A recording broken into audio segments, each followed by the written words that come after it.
and has been in use in differing designs for centuries. The pattern shown here is one of several employed during the 17th century.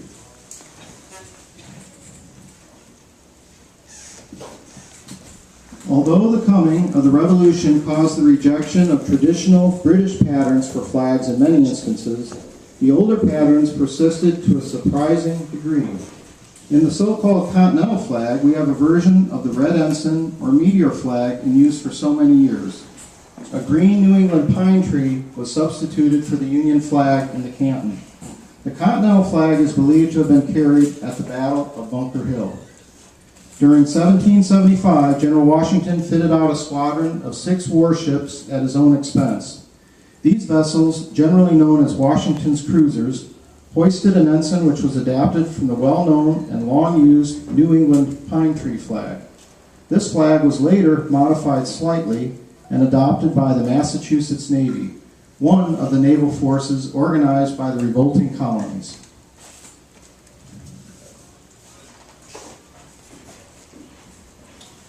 The Gadsden flag, another of the rattlesnake flags, was presented to the Continental Congress by Colonel Christopher Gadsden of South Carolina, from whom it takes its name.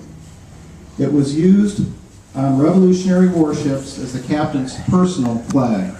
In this instance, the snakes coiled and menacing on a yellow field.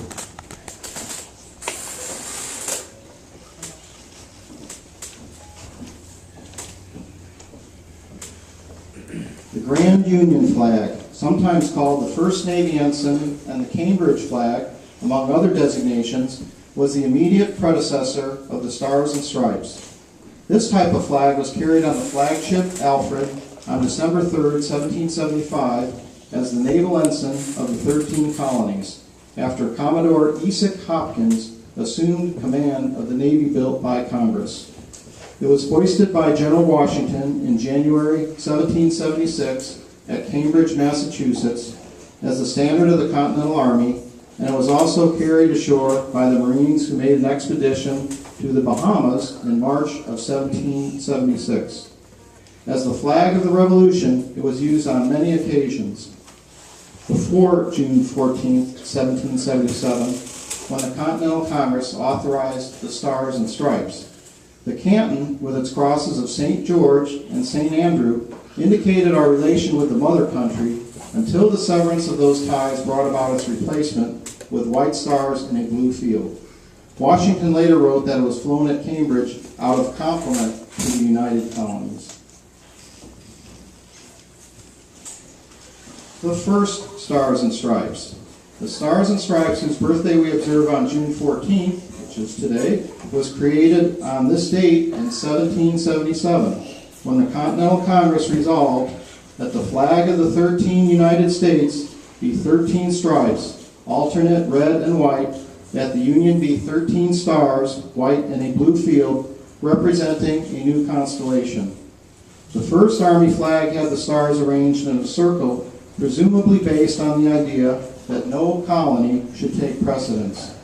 The first Navy Stars and Stripes, flown by the man of war Guerriere when she sailed from Boston on July 25, 1818, for Cowes, England, had the stars arranged in staggered formation in alternate lines and rows of 3s and 2s on the field of blue.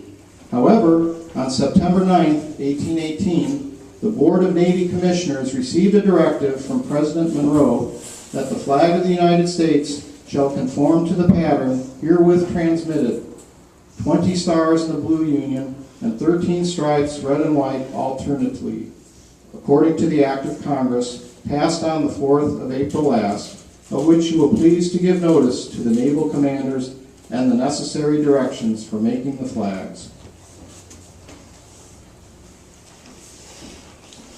Although comparatively little serious fighting took place throughout most of New England, a significant battle occurred in New York State and part of what is now Vermont on August 16, 1777. The Battle of Bennington, which helped to disrupt the British invasion of New York from Canada, was fought largely by Vermont militia who carried this early and elaborate version of the Stars and Stripes.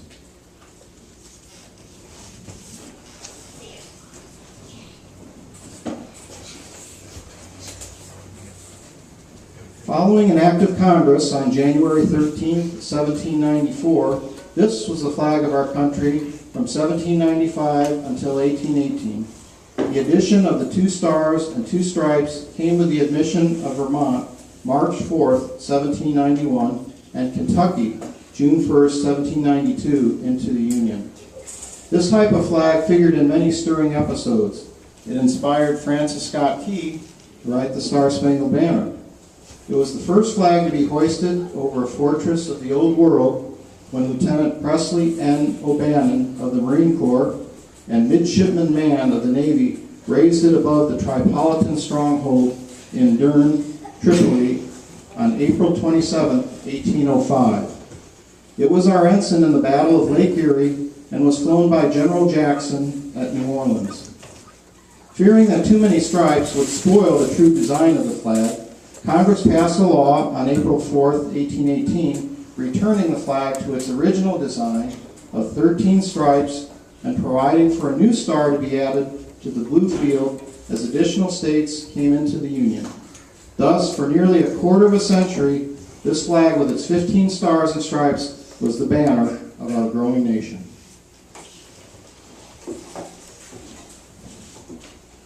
The 48-star flag. The 48-star flag came with admission of Arizona and New Mexico back in 1912. Alaska added a 49-star in 1959, and Hawaii paved the way for 50 stars in 1960. 1960 was a good year because that's the year I was born. Following the War of 1812, a great wave of nationalistic spirit spread throughout the country.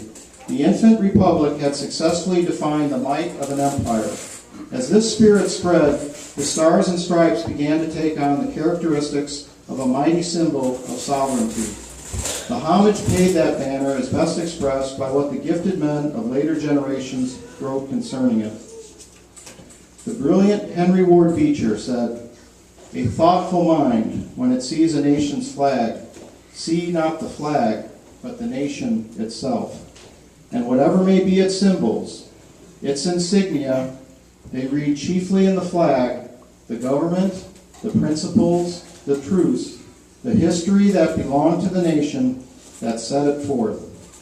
The American flag has been a symbol of liberty, and men and women both rejoiced in it." Before we covered the American flag in its 50-star format, which we see over here, I especially want to thank our young flag presenters today. First, we have Mr. Tommy Douglas. He's a St. James parishioner. He goes to McMinnville High School. He is a sophomore, I believe. Good, got it right. Okay.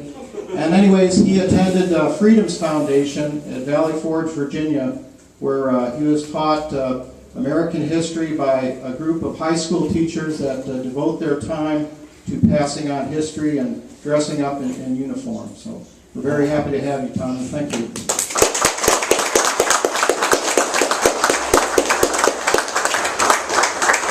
He'll also be attending Oregon Boys State once he completes his junior year in high school. I also want to thank Vincent Hofarth, one of our flag bearers. He is also a St. James graduate and a Americanism Essay Scholarship winner, as is his sister Isabella Hofarth, otherwise known as Izzy. And she is also an Americanism Scholar recipient.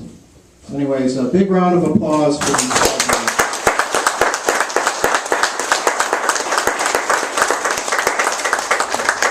bearers. One other word about Boys and Girls State.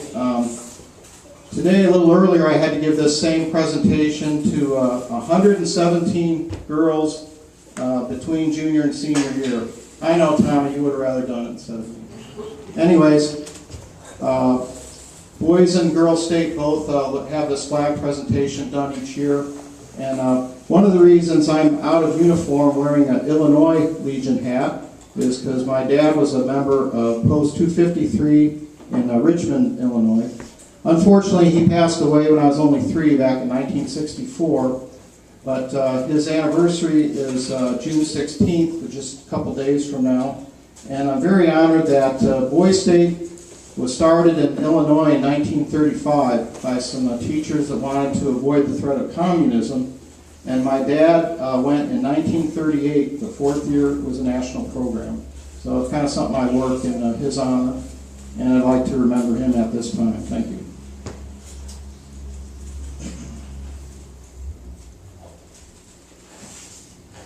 Next, I'm going to feature our band. Pretty good, I think. You heard him do the Star Spangled Banner at the opening. I'm going to take just a minute to introduce them before they play. And try and make them turn as red as Eric's shirt. Anyways, I will start out with our drummer, my friend Eric Van Otten. He's also a friend of my daughter and son-in-law, so it's kind of cool. Music runs throughout time. Anyways, thanks for being here, Eric. Next is Mr. Dan Thompson. He's the full-time bassist in a group called Thunder Road. You may have heard them. I've been lucky enough to play with them before. Stand up, Dan. You can't see, buddy. We need pictures. Thank you also for joining us. Next, I have Mr. Gus Papalis. He is the St. James music teacher. He's coming fresh from our program last night. I was corrected. I used to think he played the 26th floor of the U.S. Bancorp building, but he plays the 30th floor, really top shelf. But that's Portland City Grill. It's the coolest jazz piano bar in Portland, and he plays there on Fridays usually. So, have to check that out sometime. Thank you, Gus. Appreciate it. Next is Colleen Johnson. She's our vocalist. Very good vocalist, and she also sings in our St. James Choir and a number of other groups. Thank you for being with us.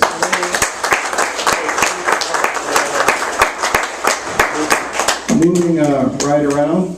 Next we have Mr. Larry Cornelius. He's on guitar. He's a Navy veteran. I've had the privilege of playing in some bands with him in Corvallis. I keep telling him not to wear a watch when he plays because you shouldn't be concerned with what time it is. But anyways, he's a great guitarist, and thank you for joining us tonight. He probably gets the Grits and Determination Award because he came all the way from Corvallis. Anybody come farther than Corvallis? That's right. Two of us tonight. That's great. The next guy is Mr. Dwayne Bond, and I have the pleasure of playing with him in the Frank Messina Big Band and the Second Winds Community Band. Two of them.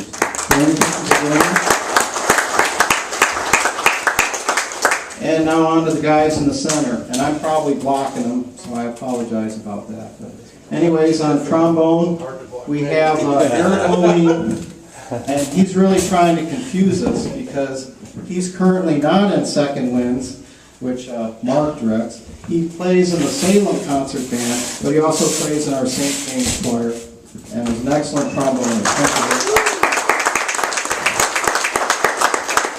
And last, but certainly not least, the guy that saved my bacon today and came up with arrangements that didn't need to be transposed, which I greatly appreciate. My friend and a superb trumpet player, Mr. Mark Williams. He directs the Second Winds Concert Band, the Second Winds Jazz Band. He plays in the Linfield Band, and he also plays in the Frank Messina Band. I think that pretty much fills his week up. Pretty close. Okay. Anyways, without further ado, we're going to play another song, and I think we are on America the Beautiful. Last full measures for an intro. Yeah. Oh. Nice and easy. Last four measures. 1, 2, 3, and.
Thank you. Great job. Also, not in Flag cut Day time. band. We played trade and cut time the first time, and it's in cut. Before we proceed with the retirement portion of our service, I have to do some more thank yous before I forget to do them. And the first group I want to thank is Boy Scout 268 from Yamhill. Thank you for being here. Appreciate you participating in our Flag Day.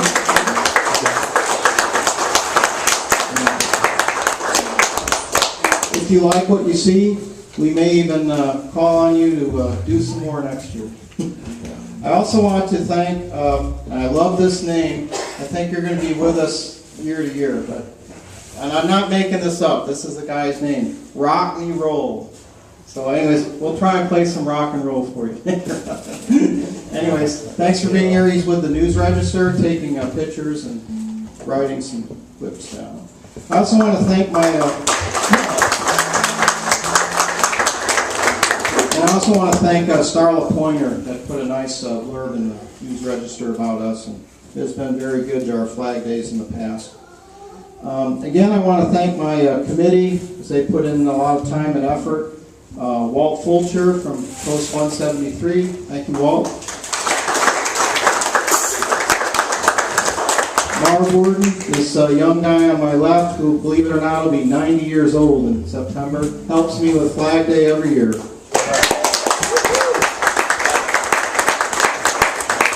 Mr. Murray Cooksley in the back, taking pictures and helping with the flag presentation. Right. And Mr. Mac Daniels, I know is here. I saw him. Where are you at, Mac? Stand up. Be recognized. Thank you. He even hosted one of our infamous Flag Day committee parties. Thanks for doing that. Is Stan here? All right. Stan's also on our committee and helped us get set up the other day. And last but certainly not least, our chaplain, Mr. Benunder. All right.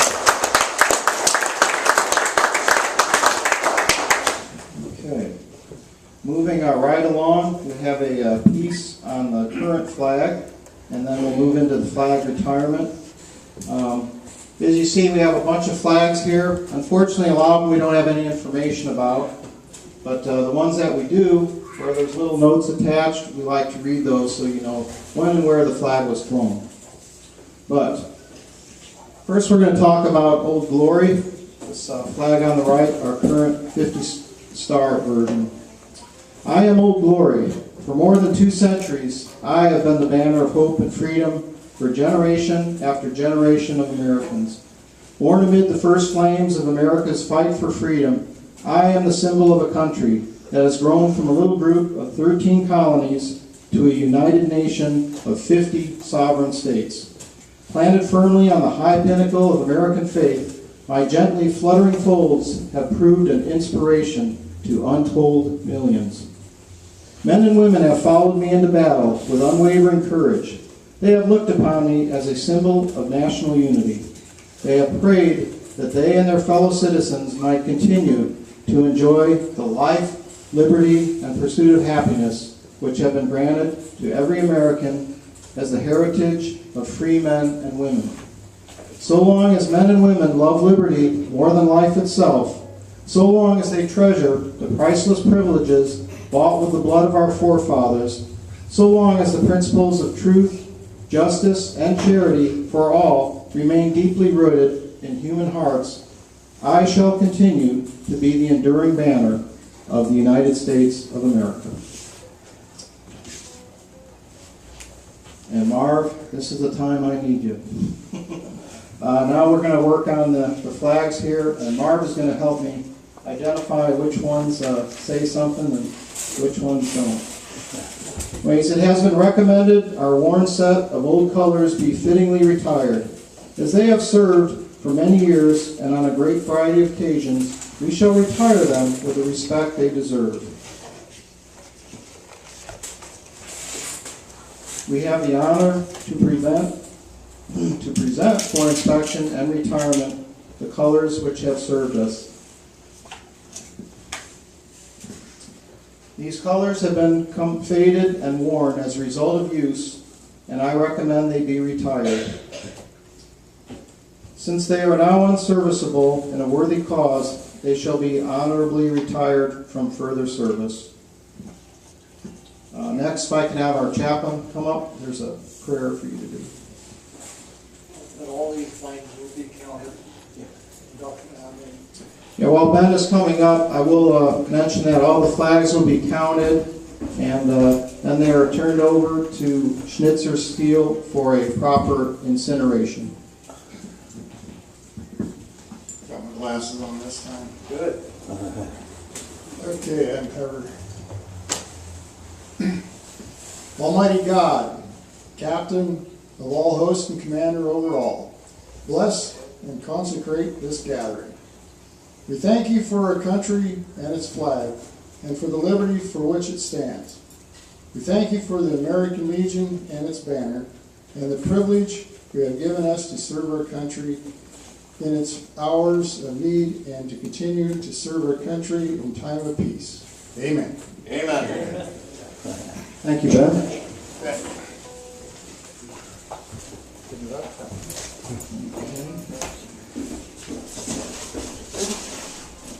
I'm going to go ahead and start, and we'll mention all the ones that we have information on. These flags were part of a Daughters of the American Revolution display in the library during Constitution Week and month.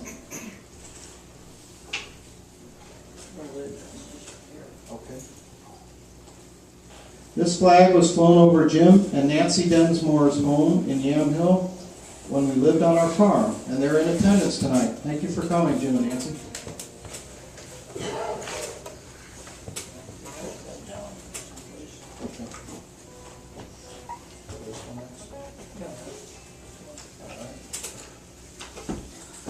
This flag was flown by Jim Walsh at his home.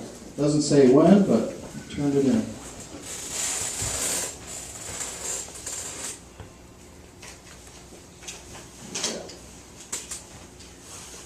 And another familiar family here. This flag was flown by the Hofarth family in the summer of 2016, and they are all here tonight and actively participating.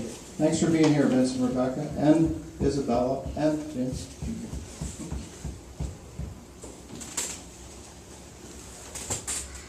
This flag is one after my own heart. It was flown at Oregon Boys State. This is when we had Boys State at the University of Oregon. Usually don't do a lot of ducks and beaver stuff. Anyway, that's where we had Boys State. You like that, eh, Dan? I didn't set it up there, honest. Anyways, it was held at the University of Oregon, and this flag was flown from 2006 to 2008. Did you read this one? I did. We have another flag here. I saw this young man just the other day. Thought he might be here, but I don't see him in the audience. Anyways, this is from Richard Van Dyke, and this flag was flown at 16420 Northwest Orchard View Road, 24/7. I like that. 365 on a lighted flagpole from 2014 to 2017. I'm kind of glad Dick said that. Probably the biggest violation of the flag code, there are a lot of people that fly the flag, but if it's at night, it should be illuminated. And so it needs a light on it. Best one to get is a solar-powered light that'll keep it lit up, and you don't have to worry about batteries. Anyways, when I see flags that are displayed at night, if I know the people, I'll say, thank you for your display of patriotism. However, the flag code requires you to have your flag illuminated at night. Usually they'll comply. You ask them nicely. Marv, do you have any others that are marked?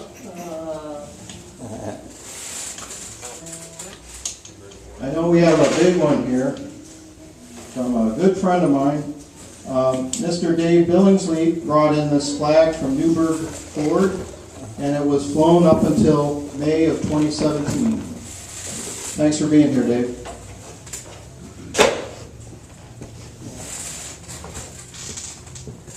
None that I know of right now. None with a note, okay.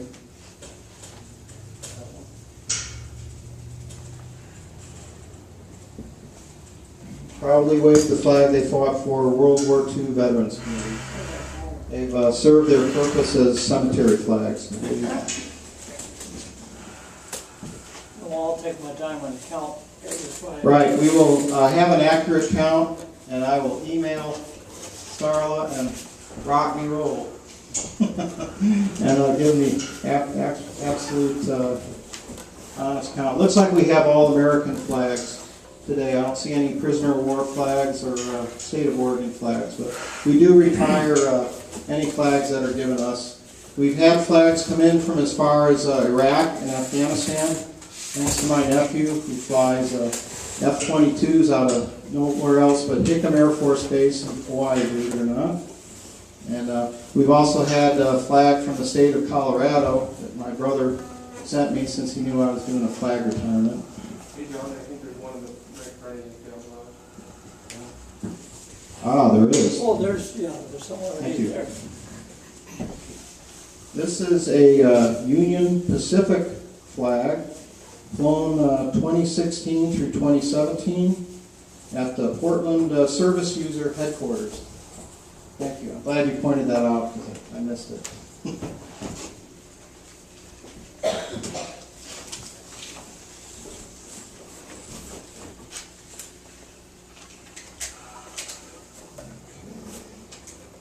I think we're about ready for the TAPS portion of the program. And in suitable honor, we like to play TAPS to, of course, remember military people that served, and also in honor of these flags for all of their service and all the time that they were flown.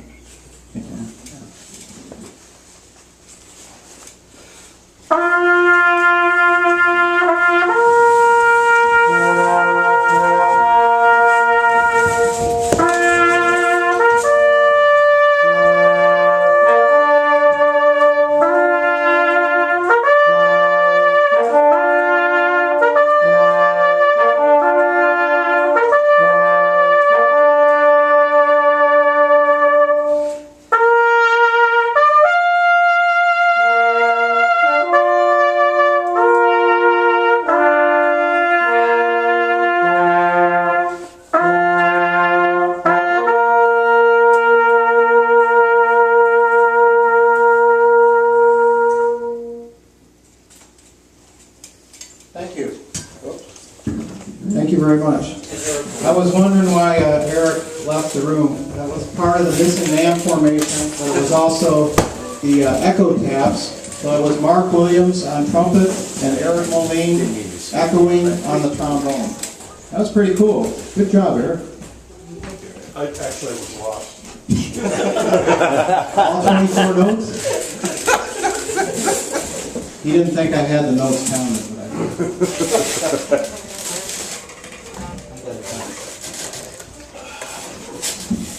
Anyways, does anybody have any comments to make, or did I forget to acknowledge somebody or something? Oh, but I think that's really close. If not, we're going to proceed with God Bless America. And, but before that, I do want to mention, thanks to the generosity of Post 173, we do have a reception. Whatever it sounds tasty. There's some punch, coffee, and a pretty cool flag cake. If you want to take a picture of it for you, get into it. Came out great. Anyways, without further ado, I'll turn it back over to the band, and I'll better give Colleen the mic.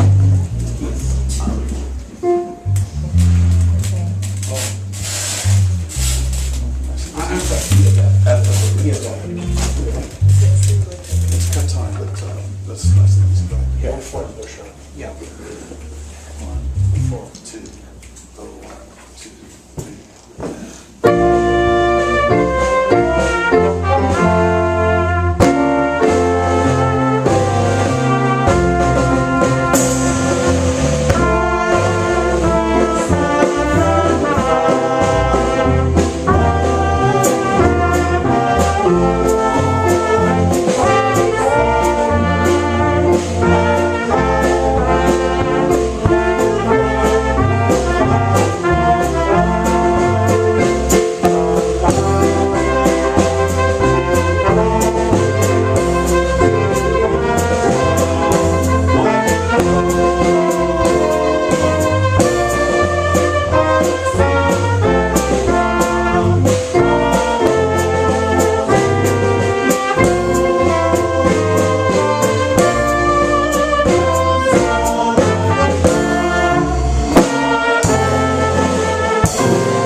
Great job, Flag Day Band. We'll have to come up with an appropriate name. Anyways, Ben, do you have a closing prayer? Always, that's good. It's like Sound Glory. I think that's a good name, Sound Glory. Yeah. Sound. They don't need all their old. Just Sound. Uncover, please.